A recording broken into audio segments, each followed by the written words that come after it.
because the region that I come from, which is Central America, the 5 smallest countries of all our region, Guatemala, El Salvador, Nicaragua, Honduras, and Costa Rica, right now, 2 of them, Nicaragua and El Salvador, are ruled by socialism of the 21st century. So how can I negotiate as a bloc when I have 2 countries that are not willing to open to free trade?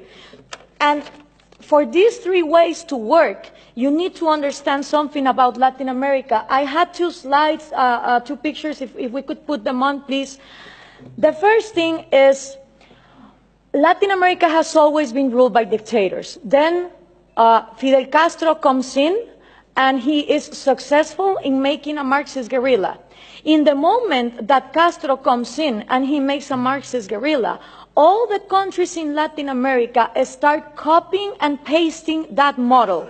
You had Marxist guerrillas everywhere, Guatemala, Nicaragua, Peru, trying to do the same thing as Castro, financed by the Soviet Union and with the intelligence of Cuba. 1989 comes, the Soviet Union collapses, and the left Marxist wing of Latin America, the socialist sectors, they are in trouble, because now they don't have the money of the Soviet Union to keep on going with these violent guerrillas, but they still want to come to power.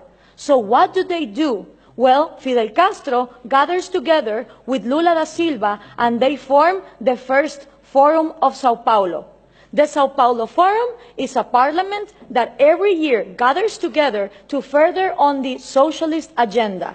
And they start working on 1990. In 1998, they put their first president, Hugo Chavez. And that was a relief for Cuba, because the money that the Soviet Union was lacking to give, the oil of Venezuela started giving.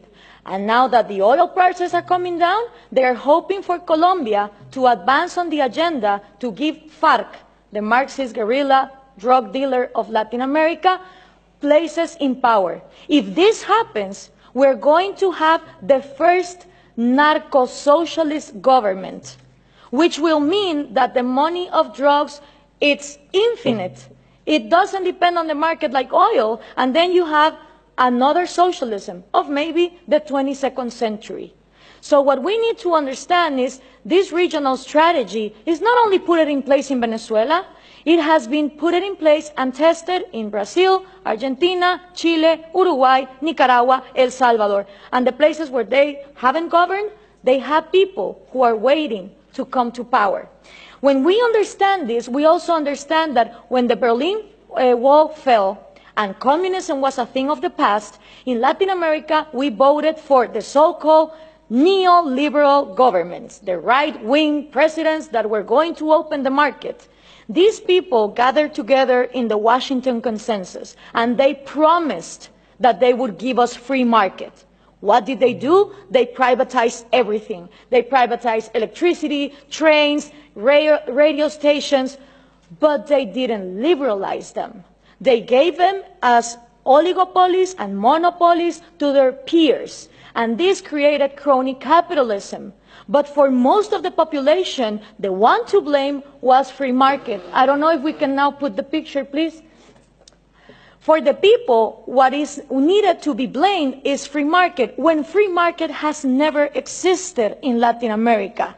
So it's always blaming the government, but expecting more government to come in and solve the problem, like this picture shows here. So what happened then? People started voting for socialism of the 21st century because they were going to, fix the mess that this crony capitalists did in the 90s. Venezuela was going to be the promised land.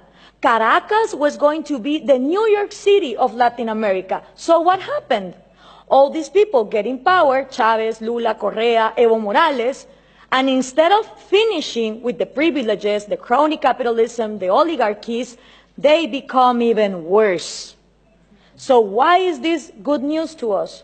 Because people in Latin America don't know what to do. They tried with the right wing, and they think that too much of a free market failed, and then they tried for socialism of the 21st century, and it turns out that it didn't end poverty, it multiplied it. So right now, it's a great and excellent opportunity for people like us, for people who really defend liberties and freedom, not only economic liberties, but also individual liberties. Because in a moment where there is frustration to the left and to the right, and everything has been tried, and all of them are statists who want to control the economy, is great news for people like us who want to defend freedom. The examples given here from different regions of the planet demonstrate that freedom works.